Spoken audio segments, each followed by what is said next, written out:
C'était un mardi après-midi sans incident au grand supermarché de la place, un lieu toujours animé par le brouhaha des conversations et le doux murmure de la musique d'ambiance. Les gens allaient et venaient, absorbés par leurs achats et leurs discussions, tandis que le rythme régulier du centre commercial se poursuivait sans interruption. Kwame Adami, PDG d'un puissant empire commercial, déambulait devant les vitrines luxueuses avec l'assurance d'un homme ayant conquis le monde. Pourtant, son regard semblait distant, celui d'un homme habitué au pouvoir mais détaché de l'excitation qui l'animait autrefois. Il n'était pas là pour faire du shopping ou profiter de l'atmosphère. Son SUV sécurisé l'attendait à l'extérieur, tandis qu'il terminait une réunion de routine autour d'un café avec un potentiel partenaire d'affaires. L'arôme riche du café fraîchement infusé flottait dans l'air alors qu'il traversait l'aire de restauration, ajustant distraitement ses boutons de manchette. Une impatience furtive traversa son esprit. Sa vie était bâtie sur la structure, chaque décision mesurée, chaque pas planifié.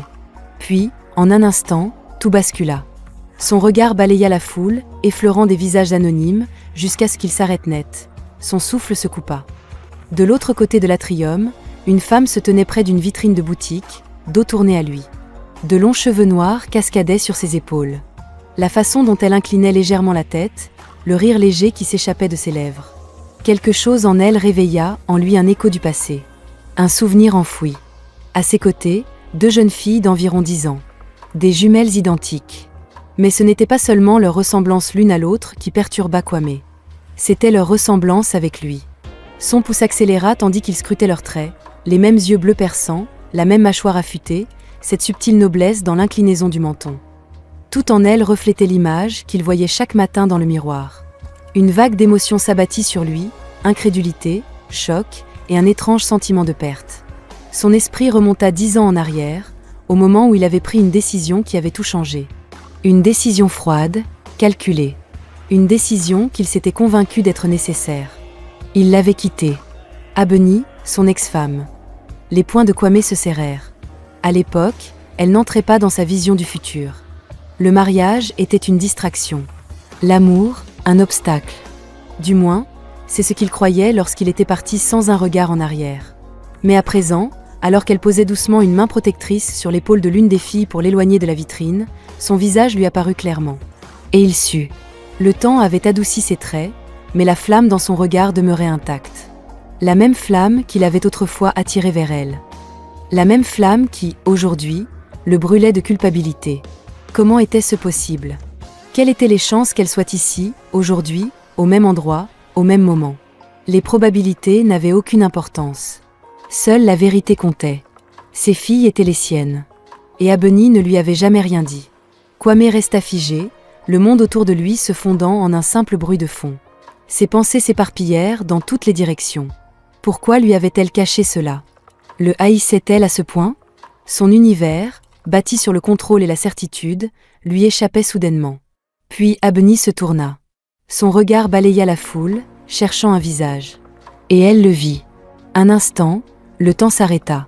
Le choc traversa son expression, suivi d'une hésitation, puis d'une émotion indéchiffrable. Elle ne sourit pas. Elle ne fit pas un geste vers lui. Au lieu de cela, elle fit la seule chose à laquelle il ne s'attendait pas. Elle posa un bras protecteur autour des jumelles et les conduisit rapidement vers les escalators. La poitrine de Kwame se serra alors qu'il les regardait disparaître dans la foule en mouvement. Pour la première fois depuis des années, il ressentit quelque chose d'inconnu le ronger de l'intérieur. L'impuissance. Et pour la première fois de sa vie, il ressentit de la peur. Assis à l'arrière de son SUV noir élégant, Kwame était perdu dans ses pensées. L'intérieur en cuir, le léger parfum de cèdre, des éléments qui lui procuraient habituellement un sentiment de maîtrise, lui semblaient oppressants. Il n'arrivait plus à penser clairement. Son chauffeur attendait ses instructions, mais Kwame n'était pas prêt à partir. Son regard fouillait les entrées du centre commercial, cherchant, espérant apercevoir à nouveau Abeni et les jumelles. Mais elles avaient disparu. Un soupir s'échappa de ses lèvres tandis qu'il s'enfonçait dans son siège, agrippant l'accoudoir. Il avait passé 10 ans à bâtir un empire fondé sur le pouvoir et le contrôle absolu. Et aujourd'hui, tout semblait lui échapper. Son téléphone vibra. Amara, réunion reportée. Ils t'attendent dans 30 minutes. Kwame ignora le message. Le travail avait toujours été sa priorité. La fondation inébranlable de sa vie. Mais à cet instant, cela lui paraissait insignifiant. Une nouvelle vibration. Cette fois, Un message contenant une image. Abni. Une photo d'elle, prise il y a des années, enfouie dans un coin oublié de son stockage en ligne. Elle souriait. Ses yeux brillaient d'un éclat qu'il avait depuis longtemps éteint. L'espoir. Elle lui avait envoyé cette photo peu après leur mariage éclair. Avant que tout ne s'effondre. Avant qu'il ne la repousse avec ses absences interminables et son indifférence glaciale. Il ferma les yeux, mais les souvenirs l'assaillirent quand même. Abni était différente. Elle n'avait jamais été impressionnée par sa richesse ou son statut. C'était une rêveuse. Une artiste qui voyait le monde en couleurs quand lui ne le voyait qu'en chiffres. Un instant, elle lui avait fait croire en quelque chose de plus grand que le pouvoir et le succès. Mais sous la pression de son empire grandissant, il avait fait un choix. L'ambition plutôt que l'amour. Et aujourd'hui, 10 ans plus tard, ce choix venait le hanter. Kwame ouvrit les yeux, la mâchoire serrée. N'était-il plus cet homme? Ou l'était-il toujours? Le lendemain matin, il prit une décision. Il avait besoin de réponses. Sa voix était calme, mais tranchante lorsqu'il parla à Amara. « Trouve-moi tout ce que tu peux sur Abni Okafor. Où elle vit, ce qu'elle fait. Et fais-le discrètement. » Son assistante, toujours efficace, ne posa aucune question. À la mi-journée, elle lui tendit un dossier mince. Elle a déménagé à Boston après le divorce, annonça Amara tandis qu'il parcourait les documents. Elle travaille comme conservatrice dans une galerie d'art. Elle marqua une pause avant d'ajouter « Les jumelles, Zuri et Nia, sont ses filles. » Elle hésita légèrement. Elles ont 10 ans. 10 ans? Kwame serra la mâchoire. Il referma lentement le dossier et s'adossa à son fauteuil, le regard fixé au plafond. Zuri et Nia étaient nées juste après son départ. Sa prise se resserra sur les bords du dossier, une pulsation vive de colère et d'incrédulité traversant son corps.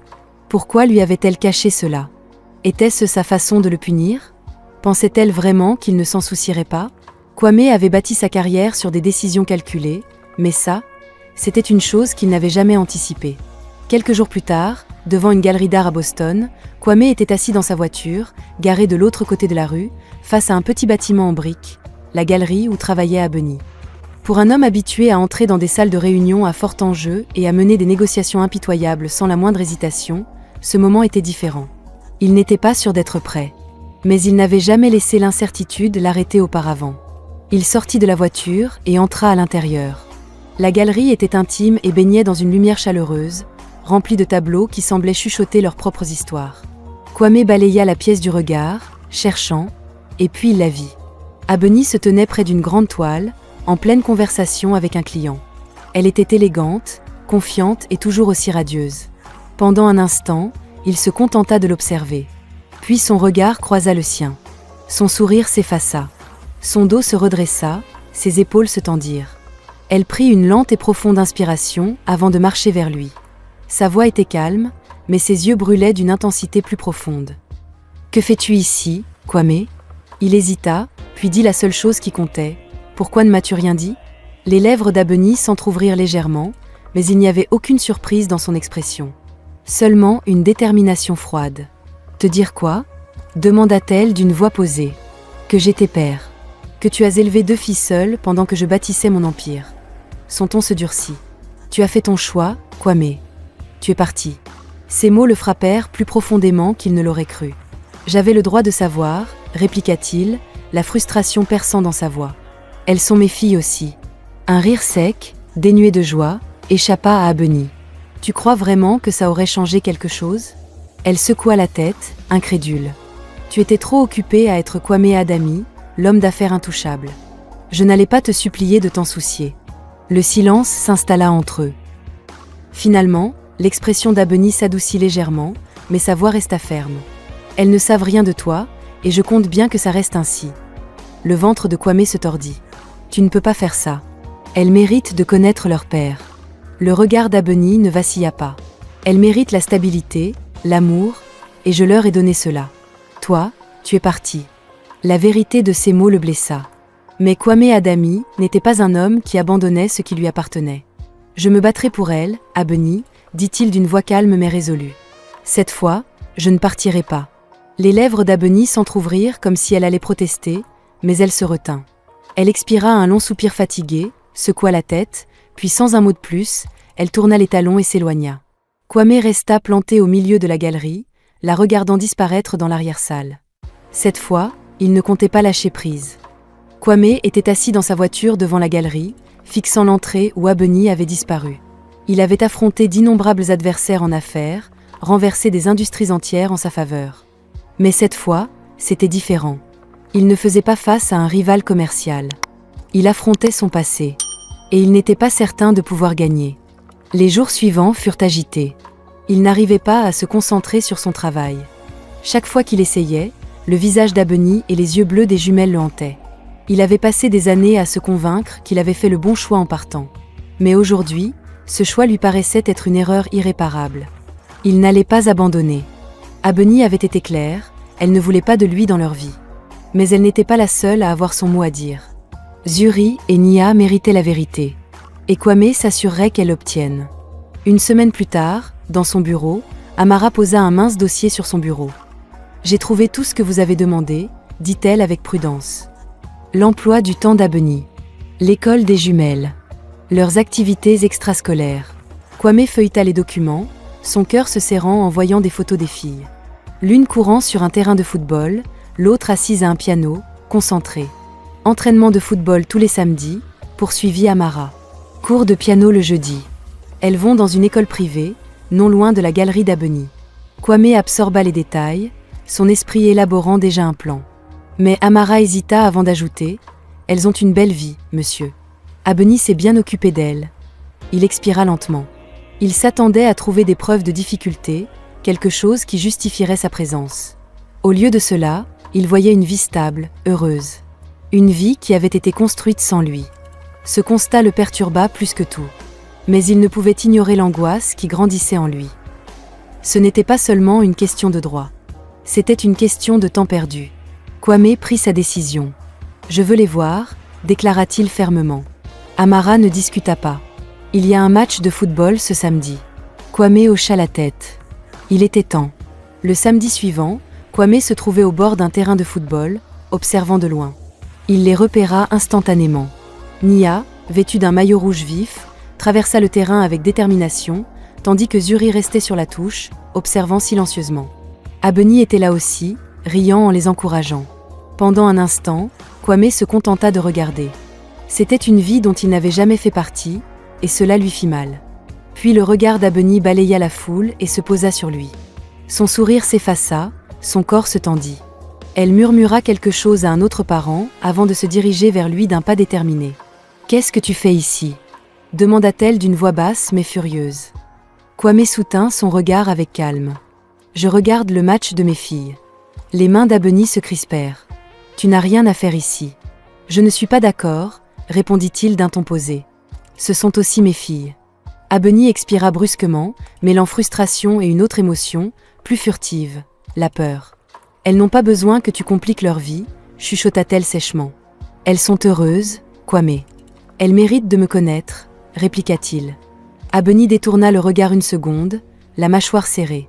Quand elle parla de nouveau, sa voix était plus douce. « Tu ne peux pas débarquer et décider que tu es leur père maintenant. » Kwame s'approcha légèrement, sa voix plus tendre, mais ferme. « Je ne partirai pas, Abeni. » Ses épaules s'affaissèrent légèrement, comme si le poids de la situation l'écrasait. Finalement, elle soupira. « Si tu veux les connaître, ce sera à mes conditions. » Lentement, Kwame expira, comprenant que c'était la seule chance qu'il aurait. « Dis-moi par où commencer. » Au cours des semaines suivantes, il suivit les règles d'Abeni. Il fit son apparition progressivement, avec prudence. D'abord à leur match de football, puis lors de rencontres fortuites à la galerie d'Abeni. Nia se lia immédiatement à lui. Pleine d'énergie, elle parlait sans cesse, impatiente de montrer ses talents. Mais Zuri était différente. Elle l'observait attentivement, toujours sur ses gardes, toujours silencieuse. Elle n'était pas impolie, mais elle ne faisait pas facilement confiance. Un après-midi, après un match, Zuri lui adressa enfin la parole. « Pourquoi ? Pourquoi viens-tu à nos matchs ?» demanda-t-elle d'une voix douce, mais directe. Kwame s'accroupit pour être à son niveau. « Parce que j'aime te voir jouer. » Zuri pencha légèrement la tête, l'étudiant du regard. « Maman dit que tu es son ami. » Il hésita. « Je le suis. » Elle fronça légèrement les sourcils, comme si elle tentait de comprendre quelque chose. « Mais tu ne l'as pas toujours été. » Sa poitrine se serra. « Non, je ne l'ai pas toujours été. » Zuri le fixa un long moment, puis hocha la tête, comme si elle rangeait cette information quelque part dans son esprit. Ce n'était peut-être pas encore de la confiance, mais c'était quelque chose. Et pour l'instant, cela suffisait. Kwame avait passé des années à maîtriser le contrôle. En affaires, dans la vie, dans chacune de ses décisions calculées. Mais là, à la lisière de la vie de ses filles, ce contrôle semblait illusoire. Il n'avait pas l'habitude d'attendre, mais pour Zuri et Nia, il le ferait. Les semaines passèrent lentement, mais sûrement, il devint une présence dans leur monde. Il respecta les règles d'Abeni, pas de déclaration soudaine, pas de bouleversement. Il était juste un ami, pour l'instant. Un visage familier à leur match de football. Un visiteur occasionnel à la galerie d'Abeni. Nia était facile. Elle lui parlait librement, riait à ses blagues, lui prenait même la main lorsqu'il se promenait dans le parc. Mais Zuri restait méfiante. Elle lui parlait en phrases courtes, l'étudiait toujours, évaluant sa présence. Il le voyait dans ses yeux, la manière dont elle le scrutait, cherchant des failles, des incohérences. Un après-midi, alors qu'il marchait dans le parc après un match, Zuri tira sur la manche d'Abeni et murmura quelque chose. Abeni soupira, puis se tourna vers Kwame. « Elle veut savoir pourquoi tu es toujours là, maintenant, dit-elle doucement. Je t'avais dit que ça arriverait. » Kwame s'accroupit au niveau de Zuri, gardant une voix douce. « Je suis là parce que je tiens à ta maman, dit-il honnêtement. Et parce que je pense que toi et Nia êtes incroyables. » Zuri fronça légèrement les sourcils. « Tu nous connaissais avant ?» Kwame hésita, puis secoua la tête. « Non. Mais j'aurais aimé. » Elle le fixa longuement, puis prit la main de Nia et s'éloigna vers l'aire de jeu sans un mot de plus. Kwame expira. Ce n'était pas encore de l'acceptation, mais c'était un progrès. Puis, tout s'effondra. Un soir, alors que Kwame rentrait dans son pantouse, un homme l'attendait dans le hall. Tindé Bararia, l'ami d'Abeni. Celui qui avait toujours été présent dans sa vie. Celui qui avait probablement pris la place laissée vacante lorsque Kwame était parti. L'expression de Tindé était indéchiffrable, mais ses paroles furent tranchantes. « Je sais ce que tu fais, dit-il d'un ton neutre. Et je ne te laisserai pas les blesser. » Kwame serra la mâchoire. « Ce n'est pas à toi d'en décider. » Tindé s'avança d'un pas. « Tu as déjà causé assez de dégâts. Ne crois pas que tu peux simplement revenir dans leur vie et jouer aux gentils. » Kwame resta silencieux. « Tu es parti, reprit Tindé. Tu as fait un choix. Abeni a construit une vie sans toi. Les filles n'ont pas besoin que tu viennes tout gâcher. » Kwame inspira profondément pour se calmer. « Cette fois, je ne partirai pas », l'expression de Tindé s'assombrit. « Alors, prouve-le. » Puis il tourna les talons et quitta le hall, laissant Kwame debout dans la pénombre. Les mots de Tindé le hantèrent pendant des jours. Il lutta avec tout, le passé, l'avenir et cette place fragile qu'il s'était forgée dans la vie de ses filles. Puis le destin intervint. Tout avait commencé comme une journée ordinaire. Zuri avait un rendez-vous médical, juste un contrôle de routine. Mais en attendant à la clinique, elle s'évanouit. Abeni appela Kwame depuis l'hôpital. « Elle va bien », le rassura-t-elle, « mais tu devrais être là. » Kwame était déjà en route. Lorsqu'il arriva, Zuri était réveillée mais pâle, recroquevillée dans un lit d'hôpital avec Nia à ses côtés. Quand Kwame entra, Abeni leva les yeux. Son expression était fatiguée, mais plus douce qu'auparavant. « Tu es venu » murmura-t-elle. Kwame ravala la boule dans sa gorge. « Bien sûr que je suis venu. » Il se tourna vers Zuri. « Comment tu te sens ?» Elle cligna des yeux, haussa les épaules. Fatiguée. Le médecin expliqua que Zuri avait une légère condition cardiaque, gérable, mais nécessitant une surveillance attentive. Cette nuit-là, Kwame resta assis à son chevet, rongé par la culpabilité. Il aurait dû être là. Il aurait dû savoir. Abeni s'assit à côté de lui et soupira. « Tu ne peux pas changer le passé, Kwame. » Il leva les yeux vers elle, la voix serrée. « Mais je peux être là maintenant. » Abeni soutint son regard pendant un long moment, puis hocha doucement la tête. Quelques semaines plus tard, c'est arrivé. Zuri et Nia venaient de terminer un match de football, et Kwame se tenait près d'Abeni, observant les filles rire et jouer. Soudain, Zuri se tourna vers lui, les yeux sérieux. « Est-ce que tu es mon père ?» Le choc fut comme une onde de choc à travers lui. Abeni se raidit à ses côtés, mais ne dit rien. Kwame s'agenouilla à hauteur de Zuri, le cœur battant. « Oui », répondit-il doucement. « Je le suis. » Zuri l'observa un instant qui sembla durer une éternité. Puis elle hocha simplement la tête. « D'accord. » Ce n'était pas une étreinte. Ce n'était pas un grand geste de pardon. Mais c'était quelque chose. Et pour Kwame, c'était tout. Les mois passèrent lentement. La confiance se reconstruisit. Kwame assista à chaque match, chaque récital. Il apprit leurs plats préférés, leurs petites habitudes, leurs rêves. Ce ne fut pas facile. Cela prit du temps. Mais, morceau par morceau, il devint une partie de leur vie. Un soir, alors qu'il se tenait sur le balcon de son Penthouse, contemplant la ville, il comprit quelque chose. Pendant des années, il avait cru que la réussite était tout. Que le pouvoir, la richesse et le contrôle le définissaient. Mais maintenant, il savait la vérité. La seule chose qui comptait, c'était la famille. Et cette fois, il ne la laisserait pas partir.